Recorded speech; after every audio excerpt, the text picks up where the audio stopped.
வணக்கம் ஃப்ரெண்ட்ஸ், ரெடிகாசை சீரியலில் இன்னைய எபிசோடில் என்ன நடக்குதுன்னு பார்க்கலாம் வாங்க. விஜயாவுக்கு ஏதாவது ஒரு பிரச்சனை மனோஜை பற்றி இருந்துக்கிட்டே இருக்கணும், இல்லைன்னா மற்றவங்கள நோண்ட ஆரம்பிச்சிருவாங்க. இப்பவும் அப்படிதான். மனோஜை முத்து நல்லபடியாக காப்பாற்றி கூட்டிகிட்டு வந்துட அடுத்து ஆரம்பிச்சிடுறாங்க மீனா வீட்டை விட்டு போகணும்னு. எல்லாரும் மறுத்தாலும் எனக்கு அந்த சாமியார் அம்மா சொன்னதில் முழு நம்பிக்கை இருக்கு. இவ அவங்க அம்மா வீட்டுக்கே போகட்டும் அப்படின்னு விஜயா சொல்ல, எதுக்குன்னு அப்படின்னு அண்ணாமலை அதே கேள்வியை கேட்க பயங்கரமா சலிச்சுக்கிறாங்க விஜயா.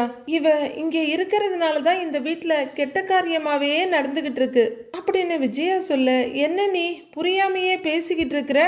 இப்ப தப்பான விஷயம் ஒண்ணு நடக்க இருந்தது, அது நடக்காம போனதுக்கு காரணம் மீனா தானே, அதை முதல்ல புரிஞ்சுக்கன்னு அவரால் முடிஞ்ச அளவுக்கு எடுத்து சொல்றாரு. அது இல்லாம வேற என்னென்னமோ பேசிக்கிட்டு இருக்கிற அப்படின்னு அண்ணாமலை கேட்க, விஜயா அப்படியே நிதானமாக ஒரு பார்வை பார்த்துட்டு முகத்தை திருப்பிக்கிறாங்க. அதெல்லாம் அம்மாவுக்கு தெரியாதுப்பா. இந்த வீட்டில் நடக்கிற நிறைய பிரச்சனைக்கு காரணமே இவன் தான். விரட்டுறதா இருந்தா இவனை தான் முதல்ல விரட்டணுங்கிறாரு முத்து. வரிஞ்சு கட்டிடுவாங்களே விஜயா தான். டேய், அவனை ஏன்டா அனுப்பணுங்கிறாங்க? ஏம்மா, இவன் மூளையை கழட்டி வச்சுட்டு அந்த பார்லரம்மா கூப்பிட்டதும் அது பின்னாடியே போயிட்டான். இதுக்கு நீங்கள் மீனாவை காரணம் சொல்லிக்கிட்டு இருக்கீங்க. அவன் மட்டும் இப்போ புத்திசாலித்தனமாக யோசிக்கலைன்னு வைங்க, உங்கள் பையன் சைன் போட்டு கொடுத்துருப்பான், இல்லைன்னா தூக்கி ஜெயிலில் உட்கார வச்சுருப்பாங்க இந்நேரத்துக்கு. மீனாவோட அறிவால் தான் இப்போ அவன் இங்கே நம்ம முன்னாடி இருக்கிறான் அப்படின்னு முத்து சொல்ல, ஆமாம் ஆமாம், பெருசாக வந்து காப்பாற்றிட்டீங்க அப்படின்னு ஒரு தேங்க்ஸ் சொல்லக்கூட வக்கு இல்லாமல் உட்காந்துருக்காரு மனோஜ். ஆமாம், இவ பெரிய சிஐடி ஆஃபீஸரு, துப்பறிஞ்சு நம்மளையெல்லாம் காப்பாற்றியிருக்கா அப்படின்னு விஜயா வாய்க்கு வந்ததெல்லாம் திட்டிட்டு இருக்க, கசங்கி போன முகத்தோட நிக்கிறாங்க மீனா. பயங்கர கடுப்போட பார்த்துட்டு இருக்காரு ரவி. கொஞ்சமாவது நன்றியோட பேசுறியா? மீனாவால நம்ம வீட்டுக்கு எப்பவுமே நல்லதுதான் நடக்கும் அப்படின்னு அண்ணாமலை சொல்ல, நீங்க வேற இவளை பெருசா பேசிக்கிட்டு இருக்கீங்க. ஏதோ இவங்க அந்த குட்டிச்சாத்தான கூட்டிக்கிட்டு போனாங்களாம், அதனாலதான் அந்த பார்லர்காரி எதுவுமே பண்ணிக்கலையாம் அப்படின்னு எல்லாமே தெரிஞ்சும் தெரியாத மாதிரி நடிக்கிற விஜயாவை என்னதான் பண்றது அப்படிங்கிற மாதிரி எல்லாரும் வெறுப்போட பார்த்துட்டு இருக்காங்க. இந்த மாதிரி தப்பான காரியம் நடக்கிறதுக்கு காரணமே இவதானேங்க, அப்படிதானே அந்த சாமியாரம்மா சொன்னாங்க அப்படின்னு செம்மையா லிங்க் பண்றாங்க விஜயா. ஐய, சாமியாரு சாமியாரு சாமியார்னுட்டு இருக்கிறீங்க, பெரிய கடவுளே நேர்ல வந்து சொன்ன மாதிரி பேசிக்கிட்டு இருக்கீங்க, அது ஒரு ஃப்ராடுமா அப்படின்னு பயங்கர டென்ஷனோட கத்துறாரு முத்து. சீரியலுக்காக விஜயா கிட்ட கத்தி கத்தியே நிஜத்துல அவருக்கு ப்ரெஷர் வந்தாலும் வந்துடும் போல இருக்கு. அம்மா, நீங்க எல்லாத்துக்கும் பயந்துகிட்டே இருக்கீங்க, அதனாலதான் அண்ணி நல்லது பண்ணுனா கூட உங்களுக்கு தெரிய மாட்டேங்குது அப்படின்னு ரவி முன்னாடி வந்து சலிப்பும் வெறுப்புமா சொல்றாரு. அது வேற ஒன்றும் இல்லடா, மூட நம்பிக்கை அதிகமாயிடுச்சுன்னா கண்ணு காது மூளைன்னு எதுவுமே வேலை செய்யாது போல இருக்குடா. அதனாலதான் சாமியாருங்க இந்த மாதிரி மனுஷங்களோட ஆசையையும் பயத்தையும் கலத்து விட்டு அதை காசாக்கிக்கிறாங்க அப்படின்னு முத்து சொல்ல, அடுத்து என்ன பாயிண்ட் எடுத்து வைக்கலான்னு விஜயா யோசிச்சுட்டு இருக்காங்க. விஜயா, மனோஜுக்கு புத்தி சொல்லி திருத்துற வழியை பாரு, எல்லாத்துக்கும் மீனாவையே குறை சொல்லிக்கிட்டு இருக்காத அப்படின்னு அண்ணாமலை சொல்ல, அடுத்த அஸ்திரத்தை கையில எடுக்கிறாங்க விஜயா. அதாங்க அழுக. கண்ணறிய அழுகையை நெருப்பிக்கிட்டு ஆளாளுக்கு என்ன தோணுதோ அதை பேசுறீங்க. யாரும் என்னை பத்தி கவலையே படல, நான் மட்டும் இந்த வீட்டில் நிம்மதியே இல்லாமல் இருக்கிறேன். மற்றவங்கெல்லாம் அவங்க புருஷன் பொண்டாட்டி கூட சந்தோஷமாக தானே இருக்கீங்க, நான் நல்லா இருக்கணும்னு யாருமே நினைக்கல அப்படின்னு ஓவரா அழுது சீன் போட்டுக்கிட்டு விஜய் அங்கேருந்து போயிடுறாங்க. மீனா, நீ எதுக்கு அழுதுட்டு இருக்க? அவங்க ஏதோ சொல்லிட்டு போகிறாங்க, விடு அப்படின்னு முத்து சொன்னாலும் தாங்கிறதுக்குன்னு ஒரு அளவு இருக்கு இல்லையா?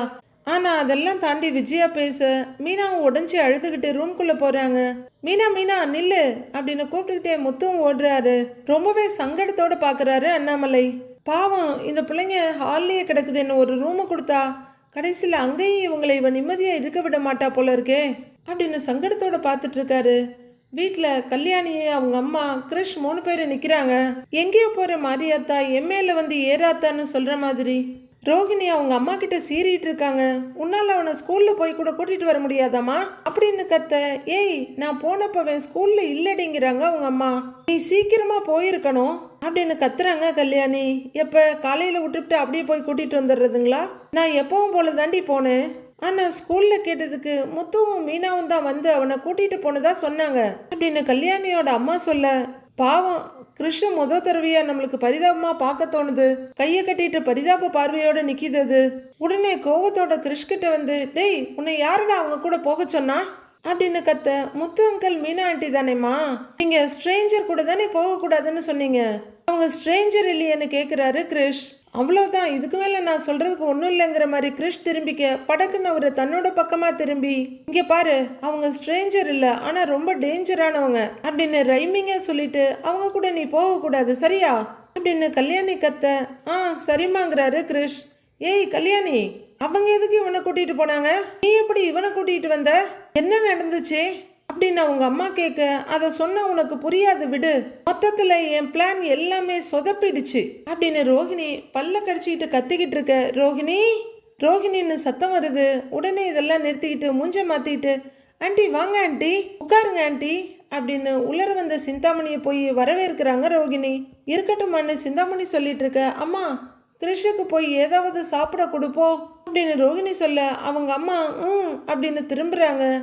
ரோஹிணி, என்னாச்சு ரோஹிணி? மனோஜ் அப்படின்னு சிந்தாமணி ஆரம்பிக்க, ஆண்டி ஒரு நிமிஷம் ஆண்டி, வெளியே போய் பேசலான்றாங்க ரோஹிணி. சிந்தாமணி வெளியே போக ரோஹிணி உள்ளர திரும்பி ஒரு பார்வை பார்த்துட்டு சிந்தாமணி கூட வெளியே வர்றாங்க. சிந்தாமணி வெளியே தோட்டத்துக்கே வந்துடுறாங்க. என்னாச்சு ரோஹிணி? எப்படியாவது மனோஜை உன் வழிக்கு கொண்டு வரேன்னு சொல்லிட்டு போன அப்படின்னு சிந்தாமணி ஆர்வமாக கேட்க, எல்லாமே நான் கரெக்டாக தான் ஆண்டி பிளான் பண்ணேன். அந்த முத்துவும் மீனாவும் வந்து காரியத்தை கெடுத்துட்டாங்க. கரெக்டாக கிரிஷ் அங்கே கூட்டிகிட்டு வந்துட்டாங்க அப்படின்னு ஆத்திரத்தோட கத்துறாங்க ரோஹிணி. யாரை வச்சு மடக்குனா நீ ஆஃப் ஆவன்னு அவங்க நல்லா தெரிஞ்சு வச்சிருக்காங்க அப்படின்னு சிந்தாமணி சொல்ல, விஜயா ஆண்டியை கூட நான் சமாளிச்சிடுவேன், ஆனால் இவங்க 2 பேர் தான் எப்படி சமாளிக்கிறதுனே எனக்கு தெரியல ஆண்டி. எந்த ரூட்ல போனாலும் அங்கே வந்து நிற்கிறாங்க அப்படின்னு ரோஹிணி பயங்கர கோவத்தை கண்ட்ரோல் பண்ணிட்டு சொல்ல, நீ அந்த வீட்டுக்கு எப்படியும் வந்துடக்கூடாதுன்னு தான் அவங்க நினைக்கிறாங்க. உனக்கு மட்டும் இல்லை, எனக்கும் அந்த மீனா தொல்லையாக தான் இருக்கிறா. முன்னாடிலாம் சிட்டியில் இருக்க பெரிய மண்டபத்திலேருந்து எனக்கு தான் ஆர்டர் வரும். இப்போ எல்லாரும் அந்த மீனா கிட்ட தான் போகிறாங்க. அவளால் எனக்கு ரொம்ப நஷ்டம் ஆயிடுச்சு அப்படின்னு எரிச்சலோட சிந்தாமணி சொல்கிறாங்க. உன் கவலை உனக்கு, ஏன் கவலை எனக்குங்கிற மாதிரி. அவங்க 2 பேர் மட்டும் இல்லைன்னா மனோஜை நான் எப்படியாவது என் பக்கம் கூட்டிகிட்டு வந்துடுவேன். விஜயா ஆண்டி மனசை கூட நான் எப்படியாச்சும் மாற்றிடுவேன் அப்படின்னு ரோஹிணி இன்னமும் என்னெல்லாம் கெடுதல் பண்ணலாம், என்னெல்லாம் உருப்படாத வேலை பண்ணலான்னு தான் யோசிச்சுட்டு இருக்காங்க. அதுக்கு தான் அந்த மீனாவை வீட்டை விட்டு விரட்டுறதுக்கு நான் திட்டம் போட்டேன். சாமியார் பொம்பளை மாதிரி அனுப்பி விட்டு புகஞ்சிக்கிட்டு இருந்த நெருப்பை புகஞ்சிக்கிட்டே தான் இருக்கு, ஆனால் பெருசாக பற்றி எரிய மாட்டேங்குது அப்படிங்கிறாங்க சிந்தாமணி. மீனா அவ்வளவு சீக்கிரம் அந்த வீட்டை விட்டு போக மாட்டா ஆண்டி அப்படின்னு ரோஹிணி சொல்ல, அவளே போறதா இருந்தா கூட அந்த முத்து விட மாட்டான், அவன் தான் பெரிய முட்டுக்கட்டையா இருக்கிறான் அப்படின்னு சிந்தாமணி ஒரு பக்கம் யோசிக்க, நாள் ஆக ஆக பயமா இருக்கு ஆண்டி, எங்க மனோஜ் என்கிட்ட இருந்து பிரிச்சிருவாங்களோன்னு தோணுது அப்படின்றாங்க ரோஹிணி. அதான் கோர்ட்ல டைவர்ஸ் கேஸை தள்ளி போட்டுட்டாங்கல்ல, இனிமே அவங்க கோர்ட்டுக்கு போய் ஒன்றும் பண்ண முடியாது. என்ன மாஸ்டர் தான் விடாம மனோஜுக்கு பொண்ணு பார்த்துக்கிட்டே இருக்காங்க. அந்த ஹோட்டல் ஓனர் நீத்துவ கூட மனோஜுக்கு கட்டி வைக்கலாம்னு பேசினாங்க அப்படின்னு சிந்தாமணி சொல்ல பயங்கர கடுப்பாகுது ரோஹிணிக்கு. அவங்களுக்கு ஏன் இந்த வேலை? அந்த பொண்ணு தான் ரவி பின்னாடி சுத்திட்டு இருக்காளே ஆண்டி அப்படின்னு ரோஹிணி அவசரமா கேக்குறாங்க. அந்த பொண்ணு ஒத்துக்கலைன்னு வையி, ஆனா அதுக்காக உன் மாமியார் எல்லாம் அடங்கிட மாட்டாங்க. பணக்கார பொண்ணா சீக்கிரமா தேடி கண்டுபிடிச்சிருவாங்க அப்படின்னு ரோஹிணி வயிற்றுல புளிய கரைக்கிறாங்க.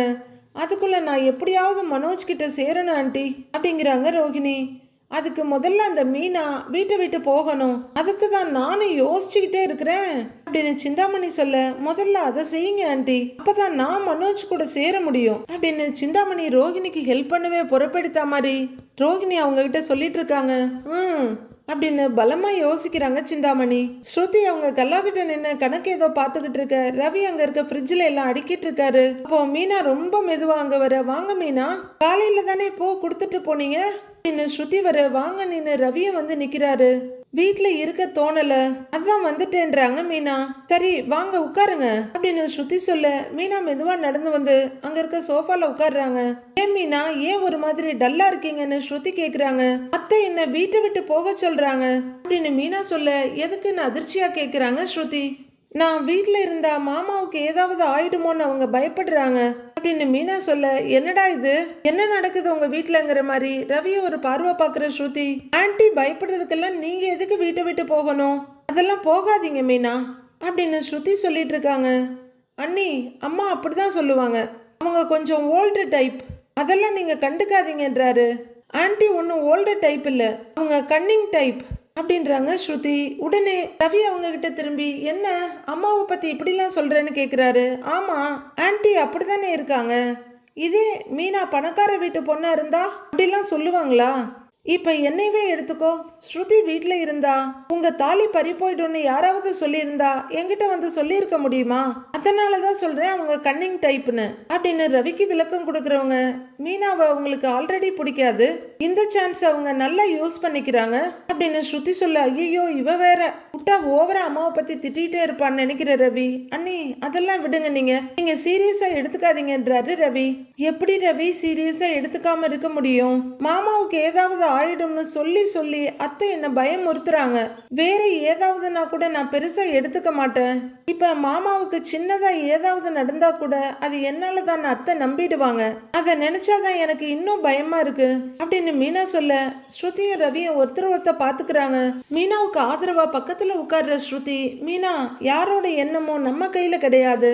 எது வருமோ அது வரும்போது வரும். அதை யாராலையும் தடுக்கவும் முடியாது. அதை தாண்டி நாம இருக்கவும் முடியாது அப்படின்னு ஸ்ருதி சொல்ல, நீங்க இந்த வயசுலயே இவ்வளவு பக்குவமா பேசுறது எனக்கு ஆச்சரியமா இருக்கு.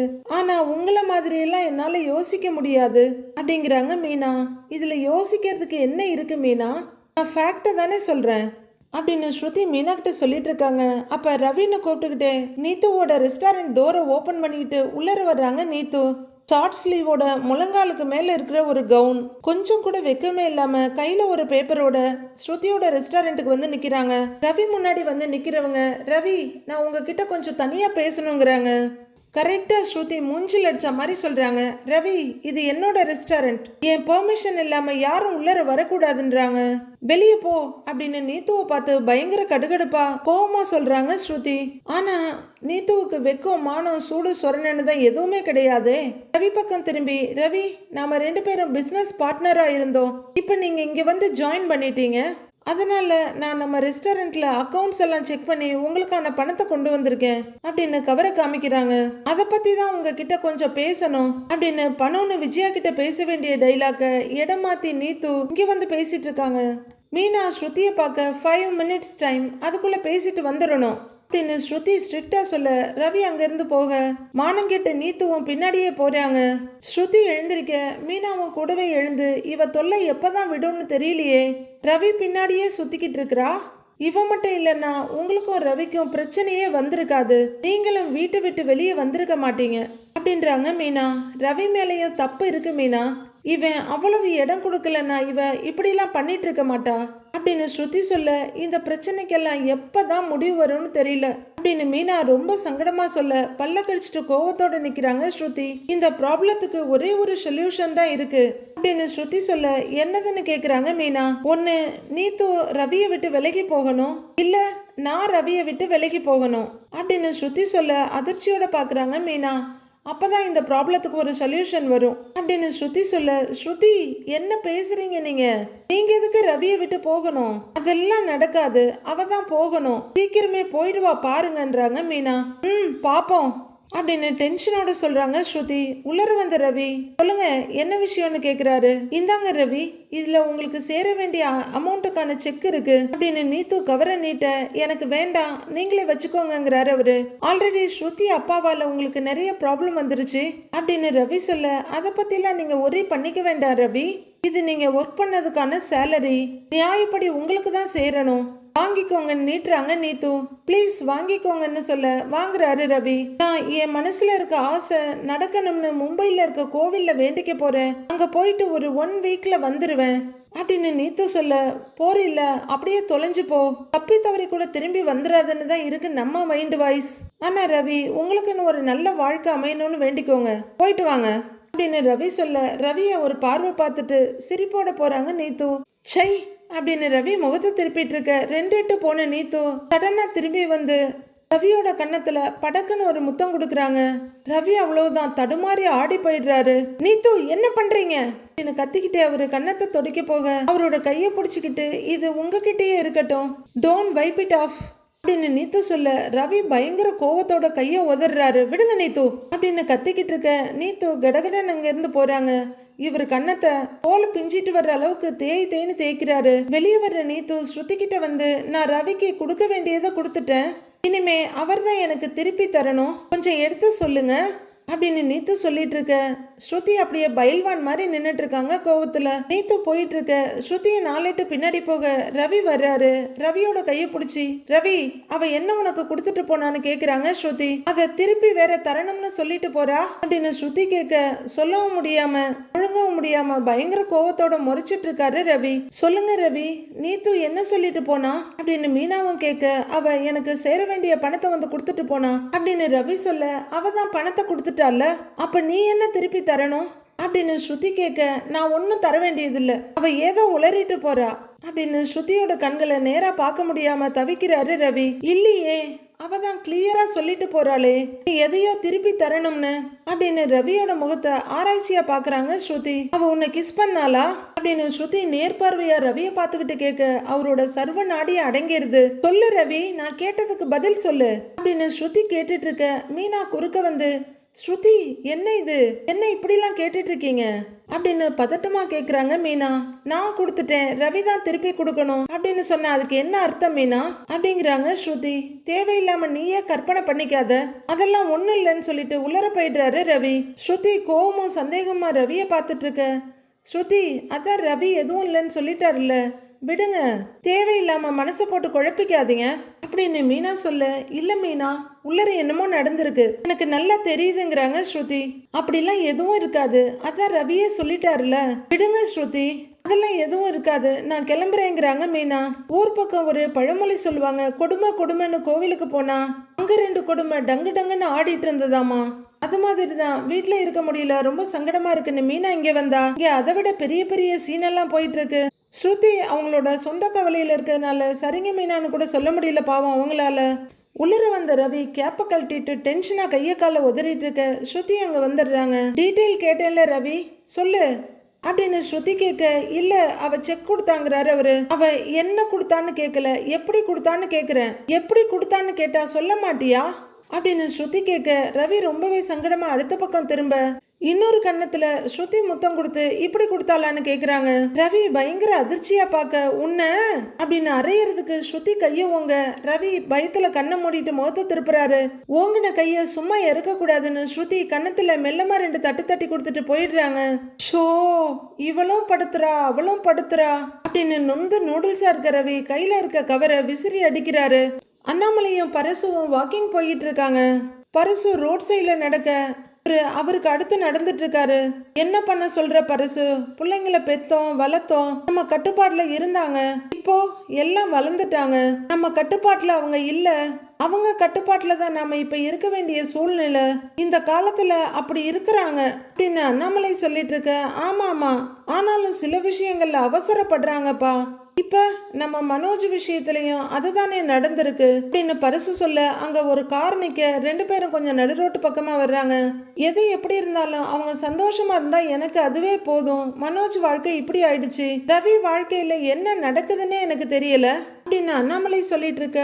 முத்து மீனா வாழ்க்கை நல்லா தானே இருக்குன்னு கேக்குறாரு பரசு. சந்தோஷமா தான் இருக்காங்க, அது ஒண்ணுதான் மனசுக்கு ஆறுதலா இருந்தது. விஜயா ஒரு சாமியார வீட்டுக்கு கூட்டிட்டு வந்து அவ சொல்றதுதான் சரின்னு சொல்லி மீனாவை வீட்டை விட்டு வெளியே துரத்துறதுக்கு பாத்துக்கிட்டு இருக்கா அப்படின்னு அண்ணாமலை சொல்லிக்கிட்டே நடக்க, பரசு அதிர்ச்சியில அப்படியே நின்னுடுறாரு. என்னது அப்படின்னு கேட்க, ஆமாப்பாங்கிறாரு இவரும் சங்கடத்தோட. சாமி நம்பிக்கை இருக்கலாம், சாமியார நம்பலாமாப்பா அப்படின்னு பரசு கேட்க, அது அவளுக்கு புரிய மாட்டேங்குது. எனக்கு ஏதாவது ஆயிடுமோன்னு அவ பயப்படுறா. ராத்திரியும் பகலுமா ட்ரெயின் ஓட்டிக்கிட்டு இருந்தோம், அப்பெல்லாம் எதுவும் ஆகல, இப்போ ரிட்டையர்ட் ஆகி வீட்டுல ரெஸ்ட் எடுத்துக்கிட்டு இருக்கிறேன், இப்ப எனக்கு என்ன ஆக போகுது சொன்னா அவளுக்கு புரிய மாட்டேங்குது. சரி வா அப்படின்னு நடக்கிறாரு அவரு. என்ன நடக்குதுன்னு பாப்போன்னு அவரு விரக்தியா சொல்லிட்டு வர, நீ சொல்லி புரிய வைக்கலாம்லப்பா அப்படின்னு பரிசு கேக்குறாரு. இத்தனை வருஷமா நீயும் பாத்துக்கிட்டு தானே இருக்கிற, நான் சொல்றத விஜயா எங்க கேக்குறா, அவ சொல்றதுதான் எப்பவுமே சரிம்பா அப்படின்னு அண்ணாமலை சொல்லிட்டு இருக்க. அவங்க வர்றத பாத்துட்டு இருக்க ஒருத்தன் அவசரமா ஹெல்மெட்டை போட்டு முகத்தை ஃபுல்லா மறைச்சுக்கிட்டு வண்டியை ஸ்டார்ட் பண்றான். ஓகே, சாமியாரம்மா வாக்க சத்திய வாக்கா மாத்த சிந்தாமணி அடுத்த ஏற்பாட பண்ணிட்டாங்க. வண்டியை ஸ்டார்ட் பண்ணி பயங்கரமா ரேசிங் பண்ணி வீலிங் எல்லாம் பண்ணி பாஞ்சிட்டு வர்றா ரோட்ல. எவ்வளவு நல்ல பொண்ணா இருந்தாலும் ஏழை குடும்பத்துல இருந்து வந்திருக்கான்னு அப்படின்னு அண்ணாமலை சொல்லிட்டு வரவே, அண்ணாமலையோட ரைட் சைட்ல தட்டார்னு ஒரு இடி இடிச்சிட்டு பறந்து போயிடுறான் அந்த ஆளு. அண்ணாமலை அவ்வளவுதான் அப்படியே சுருண்டு விழுந்துடுறாரு. ஆன்னு கத்திக்கிட்டு அண்ணாமலை அட அறிவு கிட்டவனே அப்படின்னு போறவனை திட்டிட்டு அண்ணாமலை அண்ணாமலை அண்ணாமலை அண்ணாமலை அண்ணாமலை அப்படின்னு பதறிக்கிட்டு தூக்க முயற்சி பண்றாரு பரசு. ஆன்னு கத்திட்டு முகத்தை வெட்டிட்டு சைலண்ட் மோடுக்கு போயிடுறாரு அண்ணாமலை. தூக்க முயற்சி பண்ண பரசு கையெடுத்து பார்த்துட்டு ரத்தம் அண்ணாமலை அண்ணாமலை நீ எழுந்துரு அண்ணாமலை அப்படின்னு கஷ்டப்பட்டு கதறிக்கிட்டு தூக்கி உட்கார வைக்கிறாரு. அண்ணாமலை அப்படின்னு இவர் கத்த, ஐயோ யாரோ அடிபட்டு கிடக்குறாங்க, சீக்கிரம் வாங்க அப்படின்னு ரோட்ல ஒரு சத்தம் கேட்க, ஐயோ யாராவது வாங்க அப்படின்னு அழுகையோட கத்துறாரு பரசு. ஒரு லேடி ஓடி வந்து என்னாச்சுன்றாங்க. ஐயோ என்னாச்சுங்க சார் அப்படின்னு 2 ஜென்ஸு, அதுக்கப்புறம் 2 லேடிஸ் அப்படின்னு ஓடி வர்றாங்க. என்னாச்சுங்க எப்படி அடிபட்டதுன்னு கேட்க, எவனோ ஒருத்தன் பைக்ல வந்து வேகமா தட்டிட்டு நிக்காம போயிட்டான அழுகிட்டு கதறாரு பரசு. படுபாவி பையன் அழறாரு அவரு. யாராவது ஆம்புலன்ஸுக்கு போன் பண்ணுங்களேன்னு சொல்ல அண்ணாமலை மயக்கத்துல இருக்காரு. ஆம்புலன்ஸுக்கு போன் பண்ணுங்கப்பா சீக்கிரம் சீக்கிரம் அப்படின்னு ஒரு லேடி யாரையும் அர்ச் பண்றாங்க. இவரு அண்ணாமலையோட முகத்தை தட்டி அண்ணாமலை அண்ணாமலை அப்படின்னு கதறிட்டு இருக்காரு. அடுத்து ஆஸ்பத்திரியில சேர்த்திருக்காங்க அண்ணாமலைய. ஐயோ அவருக்கு என்னாச்சுன்னு தெரியலையே அப்படின்னு அழுகையும் பதட்டம்மா விஜயா ஓடி வர, அம்மா பயப்படாதீங்கம்மா வாங்கம்மான்னு கூட்டிட்டு வர்ற மனோஜ் ரிசப்ஷன் பக்கம் போய் இங்க அண்ணாமலைங்கிற பேஷண்ட் எங்க இருக்காரு அப்படின்னு கேட்டுட்டு இருக்க விஜயா ஊன்னு அழுதுட்டு இருக்காங்க. அந்த பக்கம் சார் அங்க ஐசியூ வார்டுல அப்படின்னு ரிசப்ஷன்ல சொல்ல ரவியும் ஸ்ருதியும் அங்க ஓடி வர்றாங்க. அப்பா எங்கடான்னு திரும்புற மனோஜ் கிட்ட கேட்க, இப்பதான்டா வந்தோம் வார்டுல இருக்காராம் அப்படிங்கிறாரு மனோஜ். அங்க அண்ணாமலை தலையில பயங்கரமா ஒரு கட்டு, ரைட் ஹேண்ட்ல ஒரு பெரிய கட்டு, லெஃப்ட் ஹேண்ட் சுட்டு விரல்ல ஒரு கட்டு அப்படின்னு அவரு நினைவில்லாம படுத்திருக்க. சுத்தி இருக்க மிஷின் எல்லாம் ஓடிக்கிட்டு இருக்கு. டாக்டர் ஃபைல வச்சு நர்ஸ் கிட்ட எக்ஸ்பிளைன் பண்ணிட்டு இருக்காரு. எல்லாரும் ஓடி வர்றாங்க. அங்க பரசு நிக்க, அங்கிள் அப்பா எங்க அப்படின்னு கேட்க, உள்ளதான் இருக்காம்பா அப்படின்னு பரசு அழுகையோட சொல்றாரு.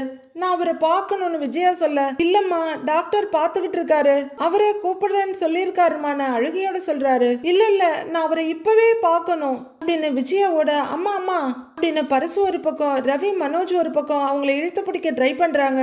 அங்க நின்னுட்டு இருந்த நர்ஸ், இருங்க ஒரு நிமிஷம் இருங்க அப்படின்னு தடுத்து நிறுத்த, இவங்க அவங்களோட ஃபேமிலி தாம்மா பார்க்கணும்னு சொல்றாங்கம்மா அப்படின்னு பரிதவிக்கிறாரு பரசு. கொஞ்சம் வெயிட் பண்ணுங்க டாக்டர் கூப்பிடுவாரு அப்படின்னு நர்ஸ் சொல்ல, சரிமாங்கிறாரு முன் ரவி. அவங்க அந்த பக்கம் போனதும் பரசுவோட கையை பிடிச்சிட்டு, அங்கிள் என்ன ஆச்சு அங்கிள்னு கேக்குறாங்க. கண்ணை மூடி கண்ணை திறக்கிறதுக்குள்ள எல்லாமே நடந்து முடிஞ்சிருச்சுப்பா. ஒருத்தன் பைக்ல வேகமா வந்து அப்பாவை இடிச்சிட்டு போய்கிட்டே இருந்துட்டான்ப்பா அப்படின்னு பரசு சொல்ல, ஐயோ ஐயோ ஐயோ அப்படின்னு அழ ஆரம்பிச்சிடுறாங்க விஜயா. ஆன்ட்டி அழாதீங்க ஆன்ட்டி, அங்கிளுக்கு எதுவும் ஆகாது, அழாதீங்க ஆன்ட்டின்னு ஸ்ருதியும் கொஞ்சம் சங்கடமாவே விஜயாவை சமாதானப்படுத்துறாங்க. ஐயோ நான் என்ன பண்ணுவேன்னு விஜயா அழுதுட்டு இருக்க. முத்து தலை தெறிக்க ஓடி வர, கையில பர்ஸோட மீனாவும் ஓடி வர்றாங்க. ஓடி வர்ற முத்து ரிசப்ஷன்ல ஏதோ கேட்க போக, ஏங்க அங்க இருக்காங்க அப்படின்னு மீனா கைய காமிக்க, முத்து பயங்கர வேகமா ஓடி வர்றாருங்க. ரவி அப்பா எங்க அப்படின்னு ஒரு மூச்சு வாங்க கேட்க, டாக்டர் செக் பண்ணிட்டு இருக்காங்கடா, கொஞ்ச நேரம் வெயிட் பண்ண சொல்லியிருக்காங்க அப்படிங்கிறாரு ரவி. மாமா என்னாச்சுங்கிறாரு முத்து பயங்கர பதட்டமா. முத்து நானும் அப்பாவும் பேசிக்கிட்டே ரோட்ல வந்துகிட்டு இருந்தோம்ப்பா, யாரோ ஒருத்தன் கண்ணு முன்னு தெரியாம பைக்ல வேகமா வந்து அப்பாவை இடிச்சிட்டு போய்கிட்டே இருந்துட்டான்ப்பா, அப்பாவுக்கு கால்லையும் தலையிலையும் அடிபட்டு இருக்குப்பா அப்படின்னு அவர் அழுகையோடு சொல்ல, அவனை பிடிச்சிங்களா இல்லையா, யார் அவன் அப்படின்னு முத்து கேக்குறாரு. யாருன்னே தெரியலப்பா, பிடிச்சிட்டு நிக்காம போயிட்டான்ப்பா அவன் அப்படின்னு முத்துக்கிட்ட பரசு சொல்லிட்டு இருக்க. முத்துவ பயங்கர வெறியோட பாத்துட்டு இருக்காங்க விஜயா. இப்போ டாக்டர் ரூம்ல இருந்து வெளியே வர்றாரு. எல்லாரும் டாக்டர் கிட்ட ஆளா ஓடுற முத்து, டாக்டர் இப்ப அப்பா எப்படி இருக்காருன்னு கேக்குறாரு. அவரோட பையனா நீங்கன்னு கேட்க, ஆமாங்க டாக்டர்ன்றாரு முத்து. அவருக்கு எதுவும் ஆகல இல்லன்னு முத்து கேட்க, அவருக்கு கால்ல பிராக்சர் ஆயிருக்கு, தலையில வேற அடிபட்டு இருக்கு, பெயின் அதிகமா இருக்கிறதுனால மயக்கத்துல இருக்காருன்னு டாக்டர் சொல்லிட்டு இருக்க. அழுதுட்டு இருக்காங்க விஜயா. டாக்டர் பிராக்சர்னு சொன்னீங்களே, சர்ஜரி எதுவும் பண்ணணுமா அப்படின்னு ரவி பதட்டமா கேக்குறாரு. ஸ்கேன் ரிப்போர்ட் வரட்டும் நான் பார்த்துட்டு சொல்றேன் ஓகேவா அப்படின்னு கேட்டுட்டு அவங்கள ஒதுக்கி விட்டுட்டு போயிட்டு இருக்காரு டாக்டர். டக்குன்னு டாக்டர் அப்படின்னு அவர் தொட்டு கூப்பிடுற விஜயா, அவர் உயிருக்கு எதுவும் ஆபத்து இல்லையாங்க டாக்டர் அப்படின்னு கேட்க, அதெல்லாம் ஒன்னும் பயம் இல்லம்மா, தலையில இன்ஜூரி இருக்க மாதிரி இருக்கு, ஏதாவது இன்டர்னல் இன்ஜூரி இருக்கான்னு பார்க்கதான் எம்ஆர்ஐ ஸ்கேன் அனுப்பிச்சிருக்கோம், அது வந்ததுக்கு அப்புறம் தான் எதா இருந்தாலும் சொல்ல முடியும், கொஞ்சம் வெயிட் பண்ணுங்க சரிங்களா அப்படின்னு ஒரு இக்கு வச்சுட்டு கிளம்புறாரு டாக்டர். ஐயோ கடவுளே அப்படின்னு ஊழ விட்டுட்டு இருக்காங்க விஜயா. ஏன் என்ன இப்படி சோதிக்கிற அவருக்கு இப்படி ஒரு நிலைமை வரணுமா அப்படின்னு விஜயா அழுதுட்டு இருக்க. அம்மா அழாதீங்கம்மா, அப்பாவுக்கு பெருசா எதுவும் ஆயிருக்காதுமா அப்படின்னு ரவி ஆறுதல் படுத்த முத்து அப்படியே அதிர்ச்சியோட நிக்க மீனா அழுகையோட நிக்கிறாங்க. இன்னொரு கைய புடிச்சிட்டு இருக்க மனோஜ், அம்மா ரிப்போர்ட் வரட்டுமா, நீங்க எதையும் நினைச்சு அழுதுட்டு இருக்காதீங்கம்மா அப்படின்னு ஆறுதல் படுத்துறாரு. எப்படிடா அழாம இருக்க முடியும், இந்த வயசுல அவர் இப்படி அடிபட்டு கிடக்குறாரு, அவருக்கு ஏதாவது ஆயிடுச்சுன்னா நான் என்னடா பண்ணுவேன் அப்படின்னு கதறி அழறாங்க விஜயா. ரவிக்கும் மனோஜுக்கும் கூட அவங்களை எப்படி சமாதானம் பண்றதுன்னே தெரியல. ஸ்ருதி கொஞ்சம் பக்கமா வந்து, ஆன்ட்டி நீங்க தைரியமா இருங்க, மக்களுக்கு சரியாயிடும் அப்படின்னு சொல்ல ஒரு நிமிஷம் அழுகையை நிறுத்திட்டு பாக்குற விஜயா மறுபடியும் கண்டினியூ பண்றாங்க. அப்படியே நிமிர்றவங்களோட பார்வை அங்க அழுகையோட நிக்கிற மீனா மேல பாயுது. அடுத்த அழுகையாவது ஒன்னாவது எல்லாம் காத்துல பறந்து போக பயங்கர கோவத்தோட, போதுமாடி இப்போ உனக்கு போதுமா அப்படின்னு கத்த ஏற்கனவே அதிர்ச்சியில இருந்த மீனா இப்ப சத்தமா அழ ஆரம்பிச்சிடுறாங்க. அன்னைக்கே நான் படிச்சு படிச்சு சொன்னேன், என் பேச்சை யாராவது கேட்டீங்களா, யாராவது மதிச்சீங்களா, எல்லாம் இவளாலதான் அப்படின்னு விஜயா கத்துறாங்க. ஆண்டி அங்கிளுக்கு ஆக்சிடென்ட் ஆனதுக்கு மீனா என்ன பண்ணுவாங்க அப்படின்னு ஸ்ருதி கேட்க, இவ தான் காரணம், அன்னைக்கே அந்த சாமியார் அம்மா சொன்னாங்க இவளாலதான் என் தாலி பறிபோகும்னு, இதோ நடக்க ஆரம்பிச்சிருச்சுல்ல, இப்ப சந்தோஷமாடி உனக்கு அப்படின்னு ஸ்ருதி கிட்ட சொல்லி முடிச்சுட்டு வெறியோட மீனாவை பார்த்து கத்துறாங்க விஜயா. முத்துவுக்கு அவங்க அப்பாவுக்கு அடிபட்டதுல அதிர்ச்சி தான், ஆனா அம்மா இங்க வந்து இப்படி கத்துறதுல இன்னும் அதிர்ச்சி ஆகுறவரு, அம்மா என்னம்மா பேசிட்டு இருக்கீங்க, அதுவும் இந்த நேரத்துலன்னு கேக்குறாரு. நீ பேசாதடா, இவளை வெளியே அனுப்பி தொலைங்கன்னு அப்பவே சொன்னேன், இங்க யாராவது கேட்டீங்களா, இதெல்லாம் உன்னால தான்டா, உங்க அப்பா உயிரை விட இவ உனக்கு முக்கியமா போயிட்டால அப்படின்னு விஜயா கோவமா ஆத்திரமா அழுதுட்டு கத்திக்கிட்டு இருக்க. அம்மா மாமா டென்ஷன் ஆகாதீங்கம்மா, உங்களுக்கு ஏதாவது ஆயிட போகுதுமா, உங்கெல்லாம் எவ்வளவு சொன்னாலும் திருந்த மாட்டாங்கம்மா அப்படின்னு மனோஜும் அவர் பங்குக்கு கத்துறாரு. டேய் என்னடா திருந்தணும் அப்படின்னு முத்து கேட்க, அம்மா சொன்ன அன்னைக்கு இவளை வெளியே அனுப்பியிருந்தா அப்பாவுக்கு இந்த மாதிரி நடந்திருக்காதுல்ல அப்படின்னு மனோஜும் சொல்ல அதிர்ச்சியா பாக்குறாங்க ஸ்ருதி. நீ எல்லாம் என்னதான் படிச்சவனோ தெரியலன்ற மாதிரி ஸ்ருதி பார்த்துட்டு இருக்க. டேய் என்னடா பேசுற நீ, அதுக்கும் இதுக்கும் என்னடா சம்பந்தங்கிறாரு ரவி. சம்பந்தம் இருக்குடா, அப்பாவோட உயிருக்கு ஆபத்து இருக்குன்னு அன்னைக்கே சாமியார் அம்மா சொன்னாங்கல்ல அப்படின்னு மனோஜ் சொல்லிட்டு இருக்க. விஜயா ஈன்னு பயங்கரமா அழறாங்க. அதே மாதிரி தானே இப்ப நடந்திருக்கு அப்படின்னு மனோஜ் சொல்ல விஜயா மறுபடியும் கோவமா மீனாவை முறைக்கிறாங்க. ஸ்ருதிக்கு ரொம்பவே கோவம் வந்துடுது. மனோஜ் இப்ப நடந்தது ஒரு ஆக்சிடென்ட், பைக்ல வந்தவர் ரொம்ப ரேஷ் டிரைவ் பண்ணியிருக்காரு, அது அந்த ஆளோட தப்பு அப்படின்றாங்க ஸ்ருதி. டேய் ரோட்ல தினமும் ஆக்சிடென்ட் நடக்கதாண்டா செய்யும் அப்படின்னு ரவி சொல்லிட்டு இருக்க. என் ஃப்ரெண்டுக்கு கூட லாஸ்ட் வீக் ஆக்சிடென்ட் நடந்தது, நான் கூட போய் பார்த்துட்டு வந்தேன், அதுக்காக நேரம் சரியில்லைன்னு அர்த்தமா, இல்ல வீட்டுல இருக்கவங்க தான் காரணமா இருப்பாங்களா அப்படின்னு மனோஜ் திட்டுற ஸ்ருதி மீனா கிட்ட வந்து, மீனா நீங்க ஏன் அழுதுட்டு இருக்கீங்க, அவங்க தான் முட்டாள்தனமா சொல்லிட்டு இருக்காங்கண்ணா அப்படின்னு ஸ்ருதி சொல்லிட்டு இருக்கும் போதே, ஆமா ஆமா நான் முட்டாள் தான், பெரிய முட்டாள் தான், நான் அப்படியே இருந்துட்டு போறேன், எனக்கு என் புருஷன் தான் முக்கியம் அப்படின்னு ஆத்திரமும் வெறியுமா கத்துறாங்க விஜயா. எதுக்கு ஆண்டி இங்க இவ்வளவு சீன் போடுறீங்கன்ற மாதிரி ஸ்ருதி பாத்துக்கிட்டு இருக்க. இப்ப அந்த அம்மா சொன்ன மாதிரியே நடந்துருச்சுல்ல, நீங்க யாரும் நம்பலையே, நான் சொல்றத கேட்டிருந்தா இப்ப இது நடந்திருக்குமா அப்படின்னு விஜயா கரெக்டா தான் கேக்குறாங்க. ஆமா விஜயா, நீங்க சொல்லியிருந்ததை கேட்டிருந்தா இது நடந்திருக்காதுதான், சிந்தாமணி இந்த பிளானே போட்டிருக்க மாட்டாங்க தான். அமைதியா பார்த்துட்டு இருந்த பரசு, அம்மா ரோட்ல எவனோ ஒருத்தனால அண்ணாமலைக்கு இப்படி ஆயிடுச்சு, அதுக்காக பாவம் மீனாவை ஏமா குறை சொல்றீங்க அப்படின்னு அவரு கேட்க, விஜயா எங்க அவர்கிட்ட பாய போறாங்களோன்னு நினைச்சா நல்ல வேலையா, இவதான் காரணம், என் குடும்பத்துல நடக்கிற எல்லா கெட்டதுக்கும் இவதான் காரணம், நம்ம வீடு விளங்காம போறதுக்கு இந்த தரித்திரம் பிடிச்சவதான் காரணம் அப்படின்னு விஜயா கத்திக்கிட்டு இருக்க. மீனா அழுதுட்டு இருக்க. முத்துவும் பொறுத்து பொறுத்து பாக்குறவரு அழுகையும் குரல் உடைஞ்சு போயும், வேணாமா நானும் பொறுமையா இருக்கிறேன், தேவையில்லாம எதுவும் பேசாதீங்கன்றாரு. விஜயா கண்ணுல பயங்கர வெறியோட, ஏண்டா என்ன அடிச்சிருவியா, அடிடா அடி, அடிச்சு மண்டைய உடைச்சிரு, நானும் அவர் மாதிரியே போய் படுத்துக்கிறேன், அடிடா அப்படின்னு பயங்கர வெறியோட குலைக்கிற நாய் மாதிரி கத்திட்டு இருக்காங்க விஜயா. கண்கள்ல வேதனையும் வலியுமா பாத்துட்டு இருக்காரு. மீனா அழுகையோட தலை குனிஞ்சு நிக்கிறாங்க. அடுத்து என்ன நடக்க போகுதுன்னு நாளை எபிசோட்ல பார்க்கலாம் ஃப்ரெண்ட்ஸ்.